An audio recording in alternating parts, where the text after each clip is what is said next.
esta segunda etapa del proceso penal, que constituye la etapa esencial del proceso penal. En la averiguación de todo delito, seguramente esta constituye la etapa crucial, la más trascendente, la más relevante de la investigación penal. Pero deseo hacer algunas aclaraciones previas respecto de cuál será la temática a abordar. De ninguna manera pretendo agotar el tema en cuestión. ¿Por qué? Porque es tan vasto, es tan trascendente y tan relevante el tema que con 7 reuniones, con 7 clases que tenemos, seguramente será difícil agotar toda la temática que comprende y que implica esta etapa tan trascendente del proceso penal. Por otro lado, ¿qué es lo que nosotros vamos a analizar en estas 7 clases? ¿Qué es lo que nosotros quiero que examinemos y evaluemos entre todos? Que a partir de este curso taller, entre todos examinemos y reexaminemos si la legislación, si la ley adjetiva, el código procesal que rige el juicio plenario es el que corresponde y se adecua a nuestro sistema constitucional, y si en su caso la praxis, la práctica de los tribunales, la actuación de los operadores judiciales efectivamente cumple con lo que dice la legislación. Lo que yo pretendo es que analicemos lo que dice nuestra ley de enjuiciamiento provincial, pero al mismo tiempo también determinar si es que los operadores del sistema efectivamente están desarrollando sus tareas tal cual exige nuestro sistema constitucional. Por otro lado, deseo también señalarles que nosotros vamos a enfocar el juicio desde el punto de vista de la legislación, pero también desde el punto de vista de la práctica judicial. Y veremos el juicio tal cual lo exige la ley, esto es, el deber ser, pero también no nos olvidaremos del ser, de lo que sucede todos los días en los tribunales locales. Veremos cuáles son los aciertos, pero al mismo tiempo también aquello de lo que adolece la actuación judicial, para que todo esto tienda a mejorar la augusta tarea de administrar justicia. Entonces, nosotros lo que queremos analizar es el juicio plenario, pero desde la perspectiva de la ley, desde la perspectiva de la praxis judicial, pero también analizar el juicio desde la perspectiva del tribunal, desde la perspectiva del Ministerio Público y también desde la perspectiva del Ministerio de la Defensa. Esto es, ¿cómo ven el juicio? ¿Cómo perciben el juicio? ¿Qué pueden hacer? ¿Qué no pueden hacer? ¿Cuáles son las atribuciones, deberes u obligaciones que tienen estos sujetos, que son sujetos procesales esenciales? Pues sin ellos no puede haber el juicio previo, aquel del cual da cuenta nuestra Constitución Nacional. Entonces, este es el objetivo. Esto es lo que nosotros buscamos. Trataremos, y voy a pedir la colaboración de todos ustedes para que con su participación, con sus preguntas, con sus inquietudes, con sus experiencias de la vida judicial, puedan enriquecer de alguna manera este curso taller sobre el juicio plenario. Ahora bien, nosotros lo que vamos a desarrollar es el juicio estableciendo cómo se inicia,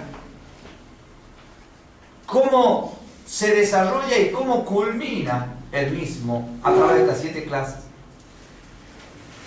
Fiscales de cámara explicarán desde su perspectiva cuál es la función que les corresponde a ellos en esta etapa trascendental del proceso.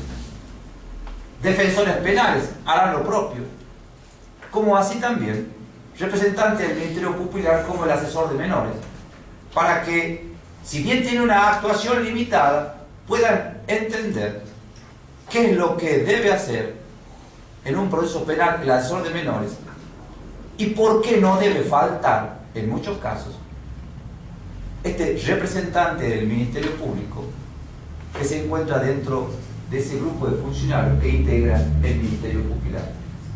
En una apretada síntesis, esto es lo que nosotros queremos analizar. El juicio plenario, la etapa más trascendente del proceso penal. Porque para empezar a hablar del juicio, tenemos que dar una somera idea respecto de lo que constituye esta etapa del proceso penal. Fíjense ustedes que todo proceso siempre parte de postulaciones, necesita acreditaciones, implica alegaciones y culmina con una decisión. Yo no quisiera dar una idea somera de cualquier proceso. Cualquier proceso que se precie de tal debe partir de postulaciones. Esto es, de pretensiones. Necesita acreditaciones. Es decir, lo que afirmé deberé demostrarlo. Y luego que afirmé y demostré, deberé alegar sobre lo que afirmé y demostré. Y todo eso concluirá con una decisión que en su caso puede hacer lugar a la pretensión de aquel que realizó, en su caso, la primera postulación. Pero si nosotros focalizamos nuestra atención en el proceso penal tiene dos momentos o dos etapas: la investigación penal preparatoria y el juicio o plenario. La primera etapa es una etapa que se denomina penal y preparatoria. Su nombre lo está indicando. Está preparando, de alguna manera, prepara a través de la prueba que va colectando los elementos necesarios para dar base a la acusación, que será la piedra angular sobre la cual se va a edificar el juicio. Todo proceso se inicia sobre la base de una hipótesis delictiva. Para saber si esa hipótesis delictiva constituye un delito, y en su caso quién lo ha cometido, debe comenzar una investigación. Esa investigación se denomina investigación penal preparatoria, que hoy, a la luz de lo que dispone nuestra ley de enjuiciamiento provincial, está en cabeza del Ministerio Público Fiscal. Ahora bien, toda la actuación de ese Ministerio Público Fiscal tiene por objetivo reunir elementos para determinar si ese hecho es delito y quién lo ha cometido, y luego reunir elementos para dar base a la acusación. Esto es, para que después, al final de esa etapa, el fiscal pueda acusar, pueda elevar el expediente, acusación mediante, para que se realice el juicio plenario. La otra posibilidad es que, reunidos los elementos, cuando los mismos no son suficientes para acusar, pedirá el sobreseimiento, y en su caso el juez de garantía ordenará el sobreseimiento, y allí habrá terminado el sobreseimiento, porque, como ustedes saben, el sobreseimiento es aquella decisión que cierra definitiva e irrevocablemente el proceso respecto de aquella persona a cuyo favor se dice. Pero ustedes me dirán, venimos a ver el juicio plenario, ¿para qué me habla de la investigación penal preparatoria? Porque sin investigación penal preparatoria no hay juicio, por lo menos en los delitos de acción pública y dependiente de instancias privadas. Entonces, cuando el representante del Ministerio Público formuló la acusación, pidió el juicio, allí se iniciará, y ya veremos, esta segunda etapa del proceso penal. Pero, ¿qué podemos decir en torno del juicio? Antes de analizar las fases y los distintos momentos que comprende esta etapa, es necesario señalar que nuestro sistema constitucional establece el juicio sobre la base de una acusación que debe realizarse en forma oral, pública y contradictoria, con inmediación, esto es, con inmediación e intervención de los sujetos procesales, ya sean públicos, representantes del Estado, como el Ministerio Público Fiscal, o también privados. El imputado, el ofendido por el delito, puede ser un sujeto privado. Pero ese juicio que se inicia sobre la base de una acusación se realizará ante un tribunal judicial que tendrá o que deberá tener algunas características esenciales que ya las veremos. Deberá ser un tribunal judicial independiente, imparcial y también competente.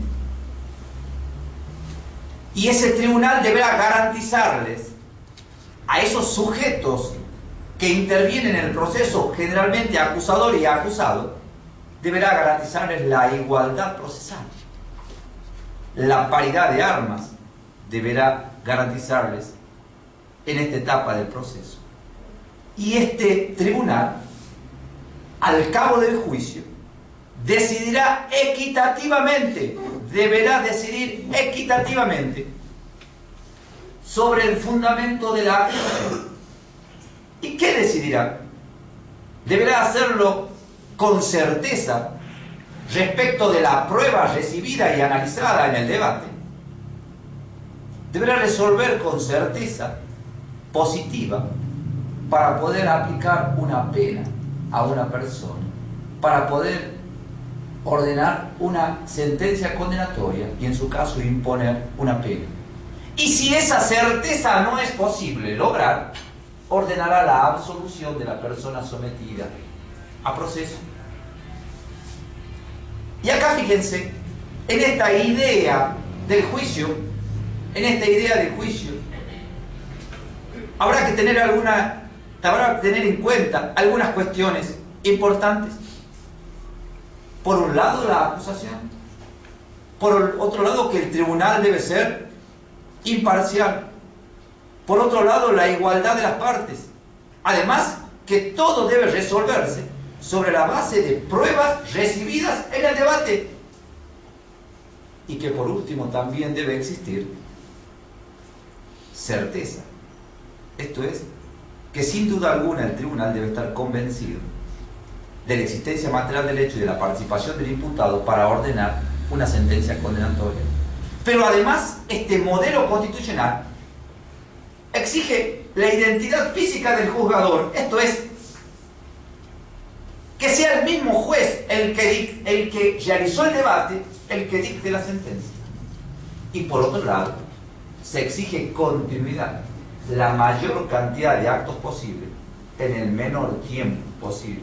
Por eso es que la investigación penal preparatoria tiene un plazo de duración y el debate muchas veces termina en el día o en 2 días o en 3 días, mientras que la investigación penal preparatoria debe durar 2 meses o 2 meses más y en un plazo excepcional de 12 meses más.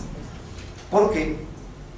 Porque son distintos momentos, son distintas etapas, distintos objetivos tienen estas etapas. Entonces, sobre la base de esta idea, lo que tenemos que preguntarnos es, ¿qué podemos decir de la acusación? ¿Cómo se debe hacer para que esa acusación sea válida? Si decimos que la acusación es la base del juicio, ¿qué debemos hacer? ¿O qué requisitos debe cumplir esa acusación para que sea válida? ¿Y cuál es el control que debe realizarse, en su caso, para que esa acusación sea válida? Por otro lado, cuando decimos que en un juicio debe intervenir un tribunal imparcial, ¿qué queremos significar? ¿Qué queremos decir cuando hablamos de tribunal imparcial? Debemos preguntarnos si el tribunal imparcial es aquel que debe buscar la verdad real o que debe buscar la verdad de la acusación. Es aquel que debe encontrarse equidistante de los intereses del imputado o del acusado como del acusador, o si por el contrario debe estar cerca de los intereses de uno o de otro. Que lo que no haya hecho uno u otro, si el tribunal puede reemplazar la actuación o la omisión de uno por su propia actuación profesional. Entonces, Habrá que preguntarse aquí en el juicio, por un lado, cuáles son los requisitos de la acusación que deben ser controlados y cómo debe ser controlada la acusación como base del juicio. Por otro lado, preguntarse si en este juicio tiene facultades o atribuciones propias de investigación el tribunal de juicio. Si él debe buscar la verdad real, si debe buscar la verdad histórica, aquella de la que daban cuenta los tratadistas hasta hace un tiempo, o si por el contrario, debemos buscar la verdad solamente de la acusación, la verdad procesal, y dejar de pensar en la verdad histórica, en la verdad real, en la verdad verdadera, según sostienen algunos autores.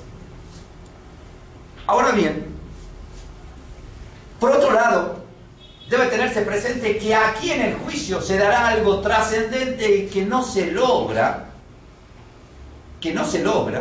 porque no es una exigencia de la investigación penal preparatoria, que es la contradicción. Aquí las partes se encuentran en un pie de igualdad. Las partes, cuando digo acusador y acusado, se encuentran en un pie de igualdad para discutir frente al tribunal sobre la base de la prueba recibida las pretensiones de cada uno de ellos. Porque el reconocimiento de intereses contrapuestos entre acusador y acusado y la aceptación de la confrontación entre ellos sobre la base de esos intereses como método de tratamiento de casos penales es lo que permite hablar de un esquema procesal denominado adversarial o contradictorio. Aquí lo trascendente del juicio es que las partes, acusador y acusado, se encontrarán siempre en un pie de igualdad y podrán discutir palmo a palmo cada una de sus pretensiones. Lo importante es que también aquí, antes que empecemos a analizar el juicio, que ustedes adviertan que el tribunal aquí será un tercero desinteresado, si cabe la expresión. Es un tribunal imparcial, un tribunal imparcial, un tribunal que se mantiene equidistante de los intereses de las partes. ¿Por qué? Porque los intereses no le son propios, como en el caso del imputado, o no los debe encarnar o no debe representar, como en el caso del Ministerio Público. Decide sobre la base de intereses que no son propios. Debe mantenerse equidistante respecto a los intereses de las partes. Pero, por otro lado, también debe tenerse presente que cuando nosotros hablamos de este tribunal, lo que queremos significar es que es un tribunal que solamente debe decidir y juzgar, porque en virtud de nuestro sistema constitucional, que respeta nuestro Código Procesal Penal, están perfectamente diferenciadas hoy en día las funciones de investigar y acusar en cabeza del Ministerio Público de las de juzgar y decidir en el juicio plenario. Aquí se notan en toda su dimensión, aquí se notan en toda su extensión esas separación de funciones que claramente lo establece nuestro sistema constitucional. Pero bien, ya dimos una idea aproximada respecto de lo que es el juicio plenario. Ya dimos cuenta de la importancia de la acusación en este juicio, de la trascendente función que tiene el juez o el tribunal como órgano imparcial, de la importancia de la prueba. Algo diremos en el momento procesal oportuno. ¿Por qué? Porque solamente podrá decidirse sobre la base de la prueba debidamente incorporada debajo. Por eso es que, hecha esta introducción, ahora sí debemos ingresar al juicio plenario.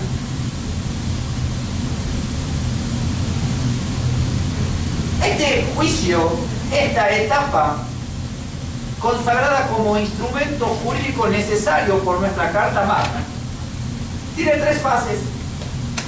Tiene tres fases. La de los actos preliminares, el debate y la sentencia. Nosotros hoy fincaremos nuestra atención en la primera fase, en la de los actos preliminares. Y lo que tratamos de determinar o trataremos de establecer es qué son los actos preliminares, qué comprende esta fase, para qué sirve, cuál es la función que tiene. Entonces, si nosotros nos adentramos en el tema a abordar, advertiremos que los actos preliminares como primera fase del proceso comprende en primer término el control de la corrección formal de la acusación, y ya lo veremos en su momento cuando analicemos el articulado del código. En líneas generales daremos las notas distintivas de esta fase para luego entrar a analizar detenidamente los actos preliminares. Fíjense ustedes, una de las características de esta fase es que en ella se efectúa el control de la corrección formal de la acusación, tanto en relación con los requisitos internos del acto acusatorio, del requerimiento de elevación a juicio, que establece el artículo 351 de nuestro Código Procesal Penal, que ya lo analizaremos. También comprende, por otro lado, la correcta realización de determinados actos procesales que son los antecedentes de la acusación. Fíjense ustedes, llegado el expediente al tribunal de juicio, lo primero que se debe hacer es iniciar la fase de los actos preliminares. Y dentro de la fase de los actos preliminares, lo primero que debe llevarse a cabo es el análisis de la acusación. Esto es el control formal de la acusación. Y ya veremos cuál es el control. En líneas generales, podemos decir que ese control es en relación a los requisitos internos de esa acusación, como también a los presupuestos o aquellos actos que son necesarios e indispensables para que la acusación pueda llevarse adelante. Superado este análisis, superado este examen de la acusación, deberán realizarse o se van a realizar otros actos tendientes a preparar el debate, porque si una característica esencial tiene esta fase es la de preparar el debate. ¿Preparar qué cosa? Los elementos necesarios que entrarán al debate, que ingresarán, si cabe la expresión, a la audiencia de debate, para que luego allí sea discutida por las partes las pretensiones de cada una de ellas. Ahora bien, superado entonces este control formal de la acusación, debe realizarse una serie de actos a continuación. ¿Qué actos se realizan a continuación? Hay algunos actos que tienden a impedir el juicio, como ya lo veremos cuando se pide el sobreseimiento de los actos preliminares del juicio. Otros actos tienden a impedirlo provisionalmente, como sucede cuando se suspenden los actos preliminares del juicio porque se ha fugado el imputado.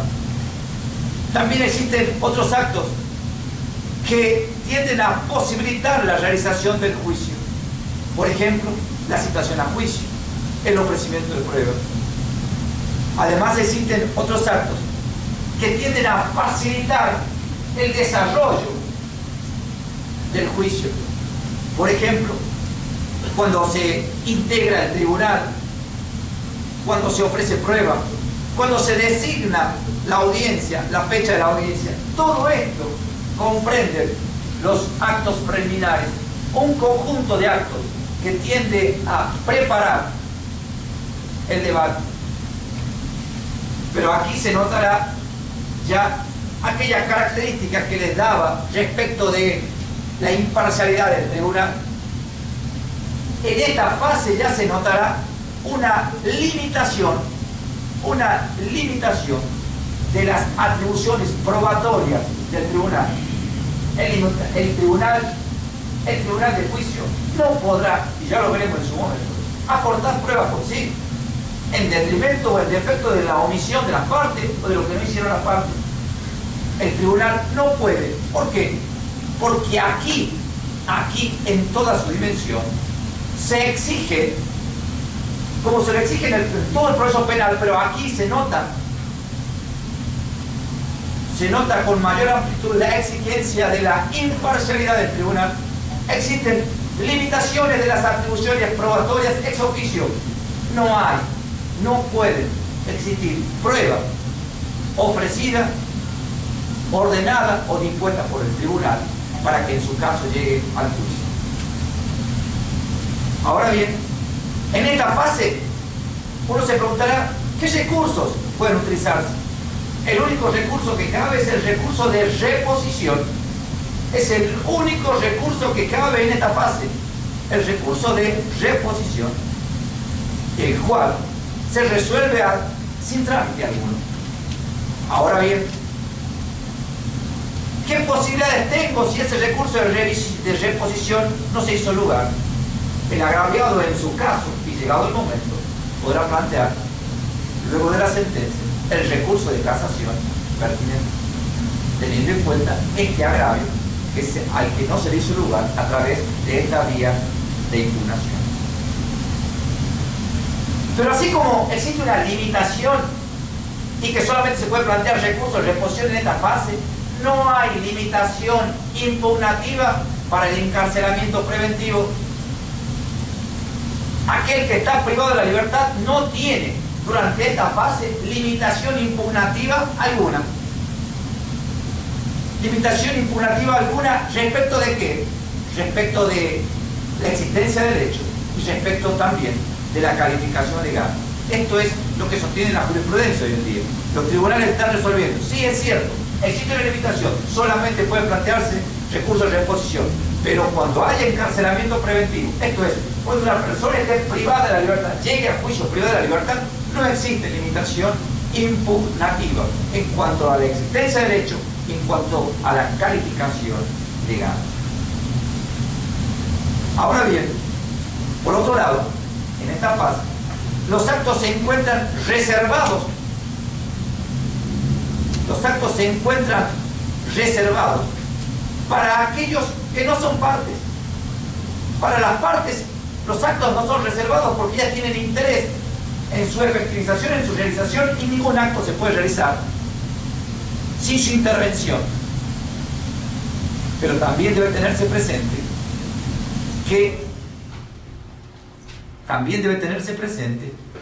que el público en general, aquel que puede asistir a la segunda fase del proceso, no tiene ninguna intervención.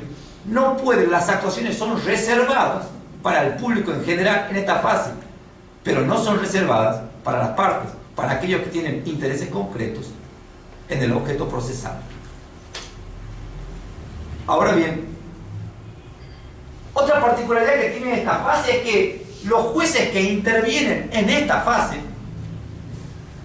pueden no ser los mismos jueces que intervengan en el debate, y de ninguna manera se va a vulnerar la identidad física del juzgador, aquello que es un corolario o un subprincipio del principio de oficialidad, que a su vez constituye uno de los tres principios básicos sobre los cuales se edifica el proceso penal. Entonces, estas son las notas distintivas, estas son las características que tienen en general los actos preliminares. Pues bien, entremos a analizar los actos preliminares y veamos cómo se inician y cómo se desarrollan los mismos.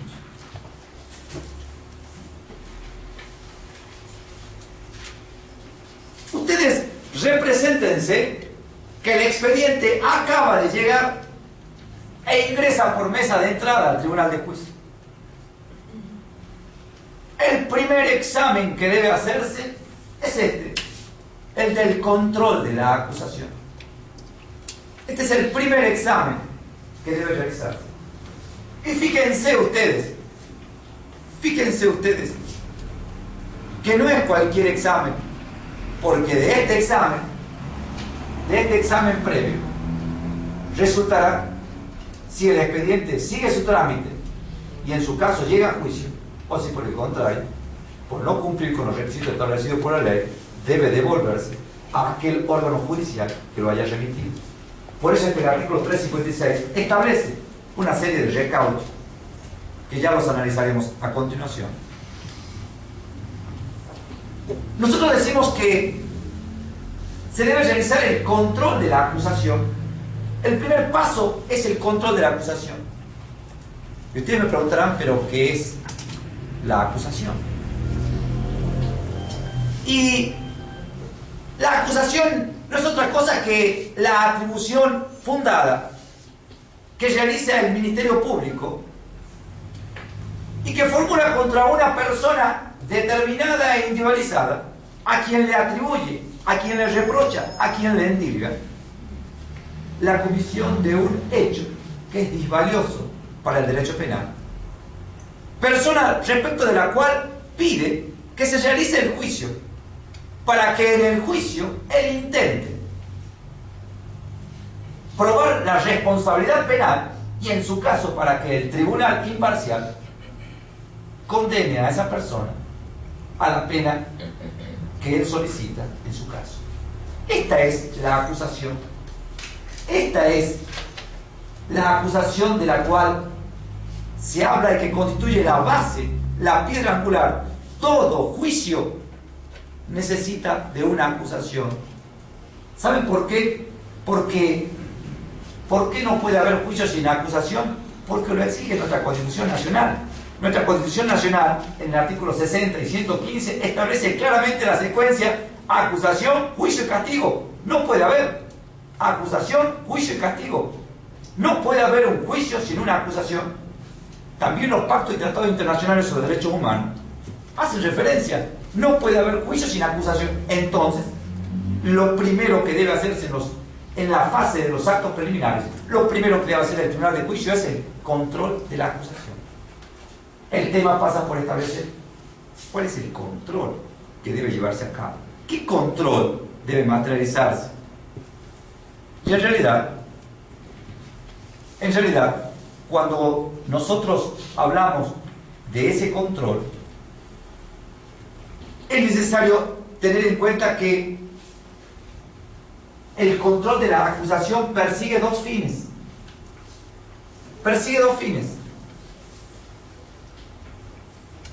Porque, por un lado, persigue asegurar el derecho de defensa, porque el imputado, sabiendo de qué se lo acusa, sabrá cómo defenderse. Ningún imputado podrá defenderse si no sabe de lo que se lo acusa. Entonces, la acusación persigue, por un lado, asegurar la defensa del imputado, porque solo conociendo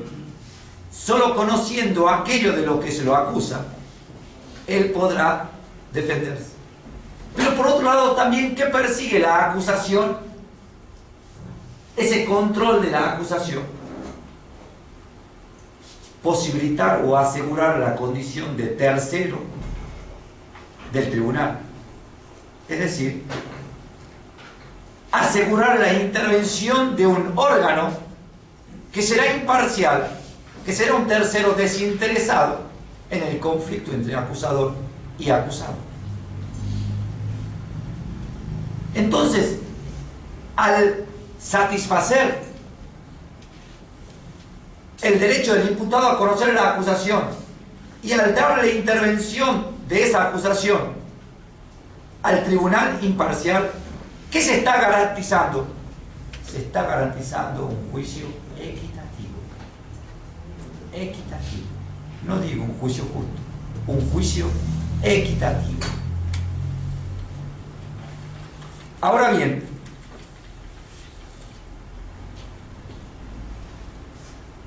este control control de la acusación. ¿Por qué se justifica?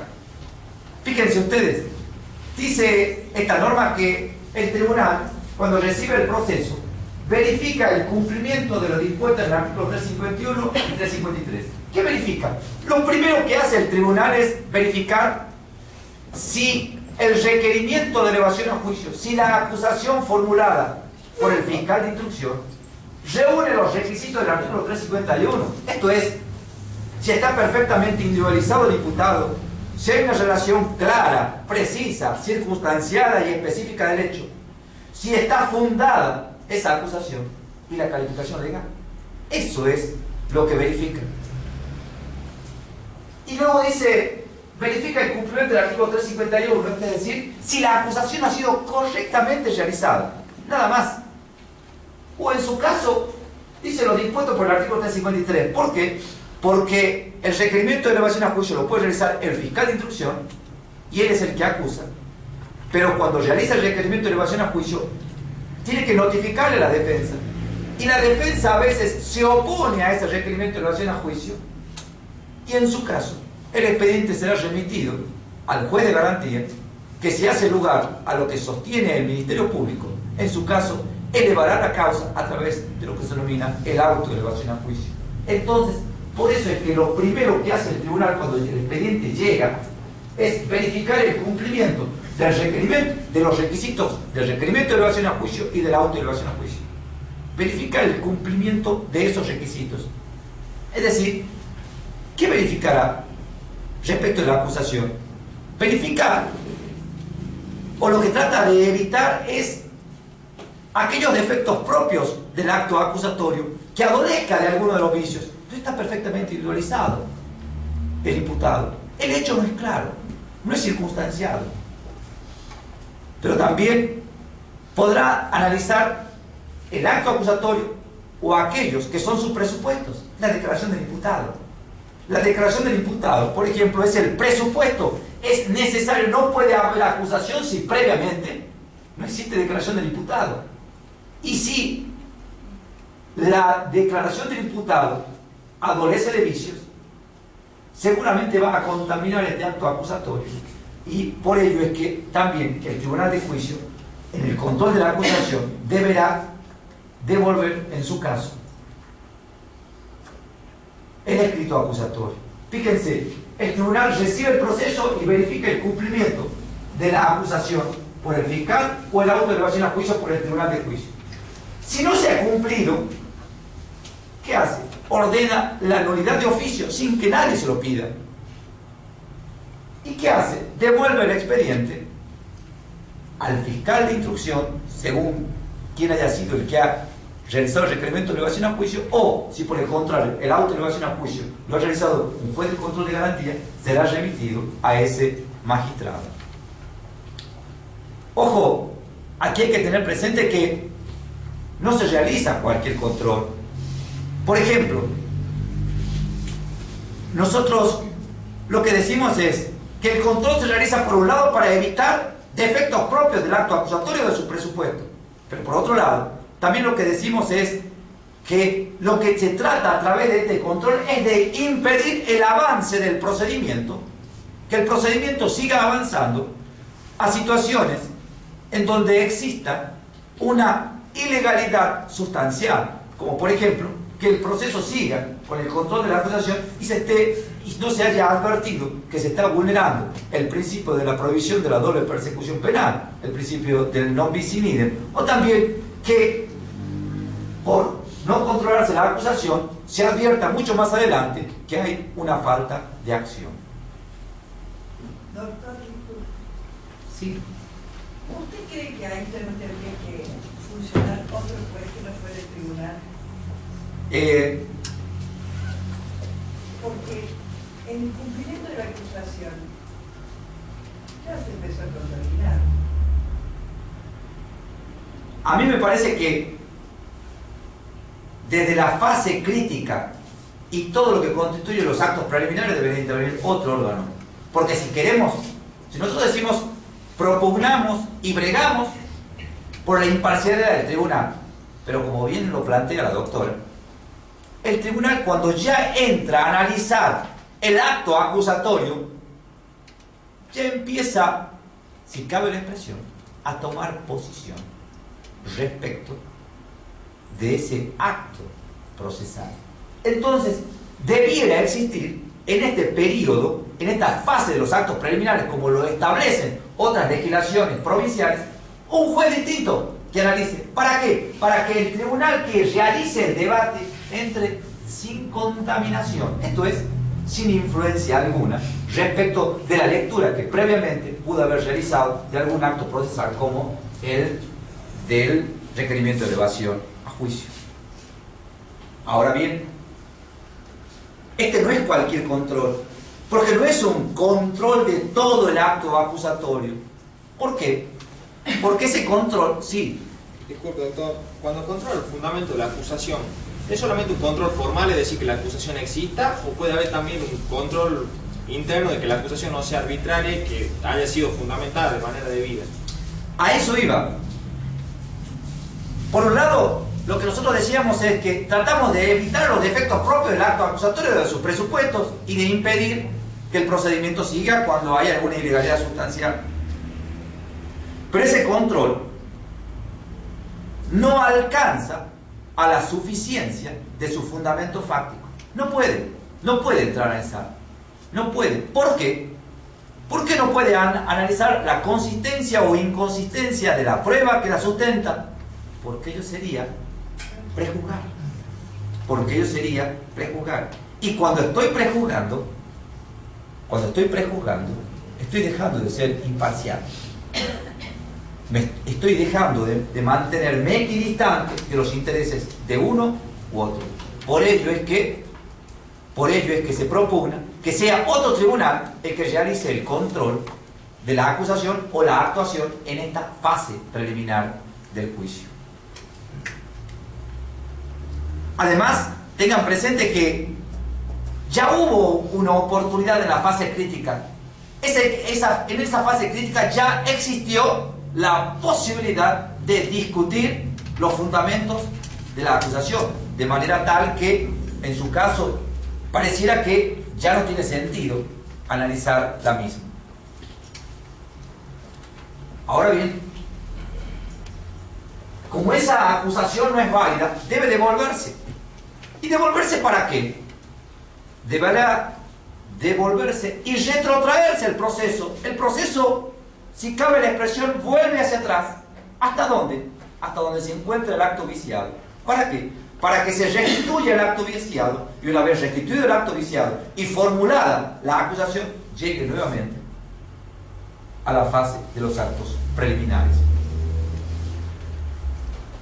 Pero también existe otro supuesto en el que puede devolverse el expediente y que no constituyen la hipótesis del artículo 351 y 353, cuando no hubo instancia privada. Pareciera que es bastante raro. ¿Cómo se puede llegar a la instancia del juicio si no hubo instancia privada? Es una posibilidad y los tribunales ya lo han resuelto. Cuando no hubo instancia privada, y eso obviamente va a afectar la continuidad de la causa en el tribunal. Ahora bien, este es el control de la acusación. No se olviden, control formal de los requisitos formales.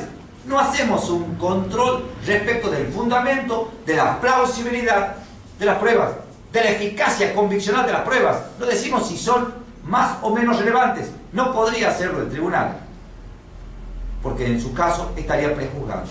Pero si supera ese control de la acusación, vendrá otro momento procesal, y ese momento procesal será el de la clasificación de la causa.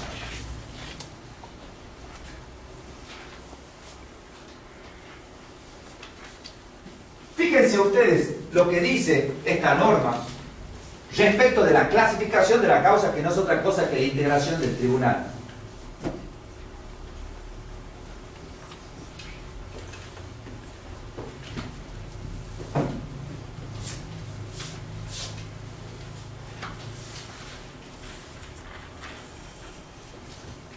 Fíjense lo que establece la norma.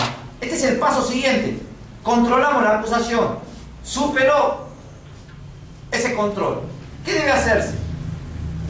Se debe realizar la integración del tribunal. En la práctica esto se llama clasificación de la causa. ¿Qué es lo que hace el tribunal? Mediante un acta clasifica la causa.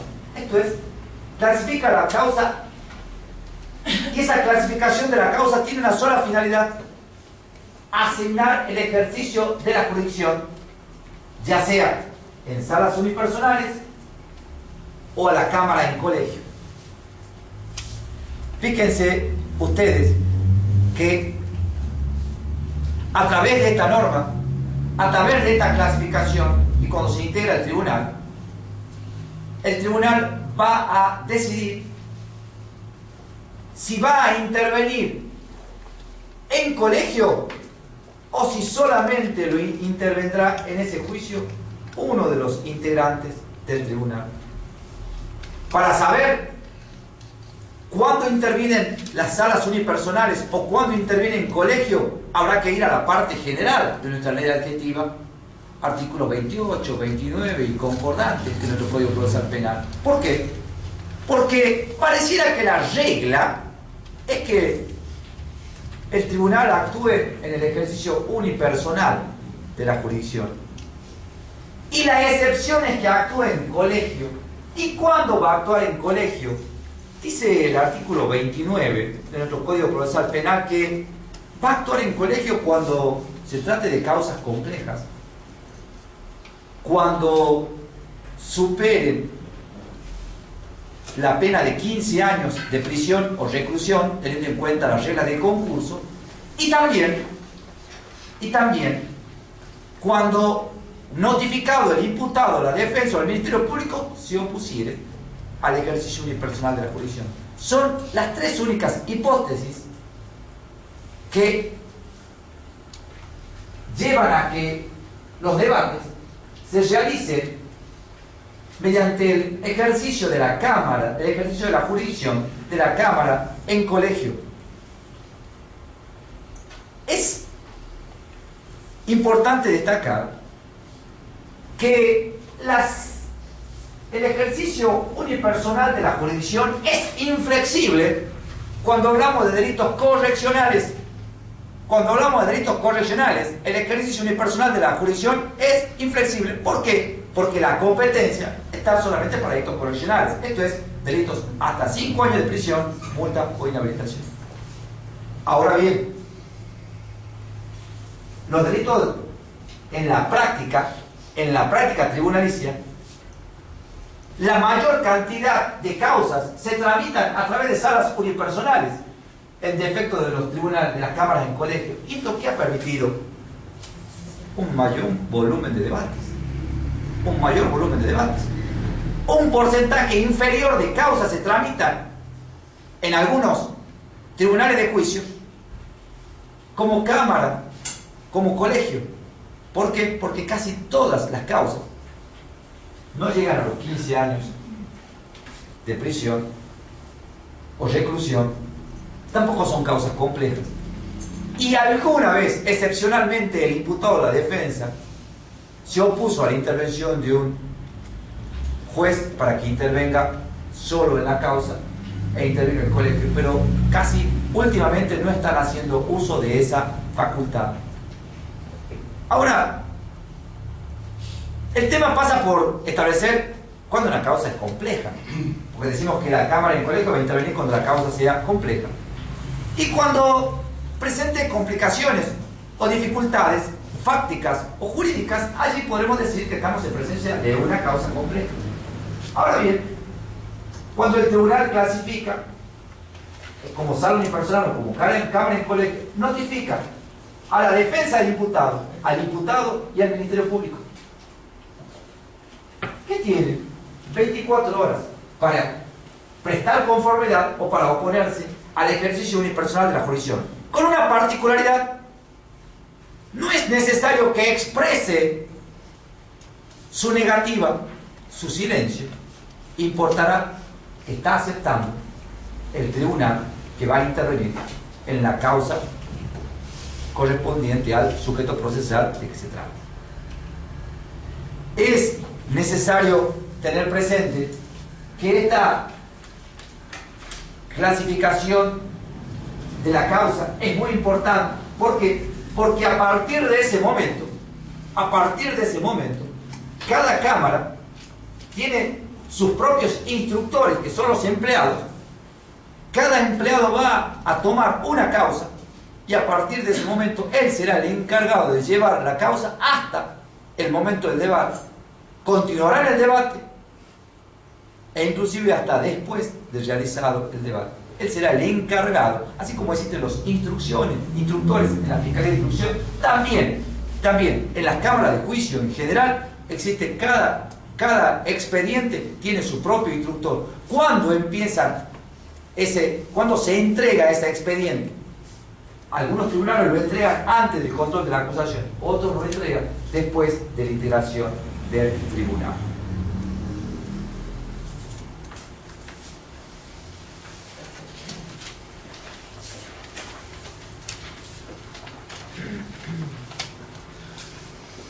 Hasta aquí les estoy planteando lo ideal: que el expediente llegue, que se controle la acusación esté perfecta, que ninguna de las partes plantee nada raro, que nadie haga valer pretensiones extrañas o pretensiones fundadas en derecho. Yo les voy a mostrar, o les estoy mostrando, la fase de los actos preliminares ideal: acusación, clasificación, integración del tribunal, ofrecimiento de prueba, admisión y rechazo de prueba y designación de audiencia. Eso es lo ideal, eso es lo que sí debería suceder siempre. A ver, ideal para el instructor, que no tenga problema, pero no siempre sucede, porque ya veremos más adelante, cuando terminemos con todo con esta fase preliminar ideal, veremos las contingencias, las cuestiones que pueden llegar a plantearse. Pero sigamos.